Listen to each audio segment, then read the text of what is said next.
पलवल जिले में फूलों के उत्पादन का क्षेत्र लगातार बढ़ रहा है। बागवानी विभाग हरियाणा द्वारा पलवल जिले में 100 हेक्टेयर भूमि में फूलों की खेती करने का लक्ष्य निर्धारित किया गया है। सरकार द्वारा फूलों की खेती करने के लिए किसानों को अनुदान भी दिया जा रहा है, जिसके चलते पलवल जिले में किसानों का रुझान फूलों की खेती की तरफ लगातार बढ़ रहा है, जिससे किसानों को काफी लाभ हो रहा है। देखिए हमारी खास रिपोर्ट। हरियाणा सरकार लगातार किसानों को फसल विविधीकरण की तरफ प्रोत्साहित कर रही है, जिससे किसानों को पहले की तुलना में ज्यादा आय हो रही है। फसल विविधीकरण में फल सब्जियों के साथ फूलों की खेती के माध्यम से न सिर्फ किसान सशक्त हो रहे हैं, बल्कि आत्मनिर्भर भी हो रहे हैं।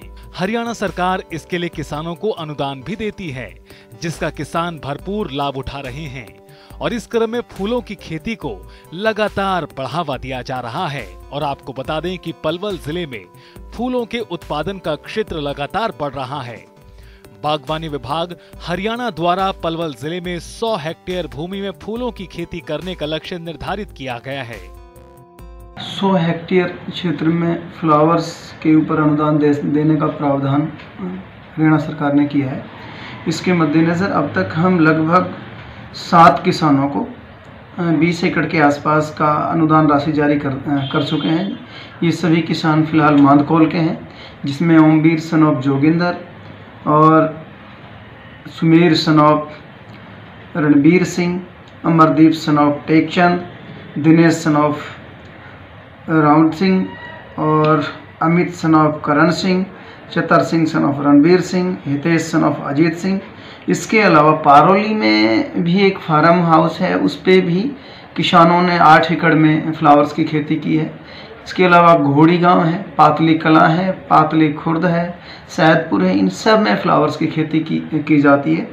इनमें ज़्यादातर kale, stock, feather king, feather queen, tuberose, glad, इन सभी की खेती की जाती है।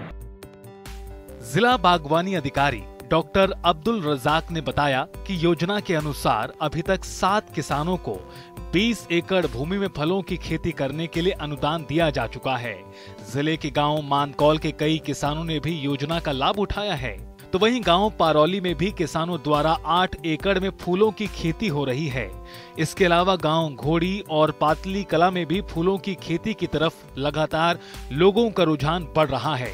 अधिकतर किसान kale, stock, feather king, feather queen, tuberose, glad की खेती कर रहे हैं। उन्होंने बताया कि योजना का लाभ लेने के लिए किसानों को मेरी फसल मेरा ब्यौरा पोर्टल पर पंजीकरण कराना है।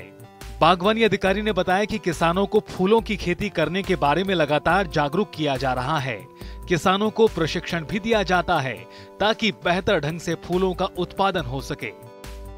जिला पलवल में की मैं जहाँ तक बात करूँ लूज फ्लावर की, तो उसमें जो मेरीगोल्ड है उसकी काश्त जो है वो हमारे पलवल ब्लॉक में ज़्यादा की जाती है। यहाँ पे लगभग 100 एकड़ के आसपास मेरीगोल्ड लगाया हुआ है।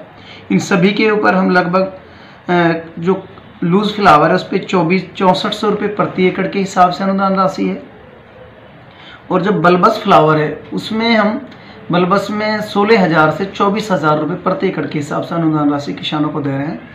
इसमें किसान जो अनुदान का पात्र है वो वही किसान है जिसने अपनी फसल को मेरी फसल मेरा ब्यौरा पर रजिस्टर्ड कराया है। और रजिस्टर्ड कराने के बाद उसके फील्ड का इंस्पेक्शन किया जाता है जीपीएस कोऑर्डिनेट के साथ, और किसान को डीबीटी के माध्यम से अनुदान राशि बागवानी विभाग द्वारा दी जा रही है। तो वहीं गांव पातली कला के प्रगतिशील किसान रणबीर सिंह पिछले कई सालों से फूलों की खेती कर रहे हैं। उन्होंने किसानों से अपील करते हुए कहा कि गेहूं और धान की खेती को छोड़कर बागवानी की खेती करें और आर्थिक रूप से मजबूत बने। मेरे को 34-35 साल से मैं फूल की खेती कर रहा हूँ। उससे पहले मैं आम खेती किया करता था, जो कि सब लोग करते हैं। मुनाफा है जो इसमें डेली की इनकम होती है, उसमें 6 महीने की इनकम थी। किसान भाइयों को कहें कि उस खेती से अलग हटके दूसरी खेती करें तो उसमें अच्छा मुनाफा कमा सकते हैं। हरियाणा सरकार पूरा इसमें मदद करती है, हमें हर चीज के लिए अनुदान देती है। 6 एकड़ में मैंने ये खेती फिलहाल की हुई है। पलवल जिले के ब्लॉक पलवल में 100 एकड़ भूमि में मैरीगोल्ड फ्लावर की खेती की जा रही है। उन्होंने बताया कि बागवानी विभाग द्वारा मैरीगोल्ड फ्लावर पर 6400 रुपए प्रति एकड़ के हिसाब से अनुदान दिया जा रहा है, जबकि बल्बस फ्लावर पर 16,000 से 24,000 रुपए प्रति एकड़ के हिसाब से अनुदान दिया जाता है। जनता टीवी के लिए पलवल से भगत सिंह तेवतिया की रिपोर्ट।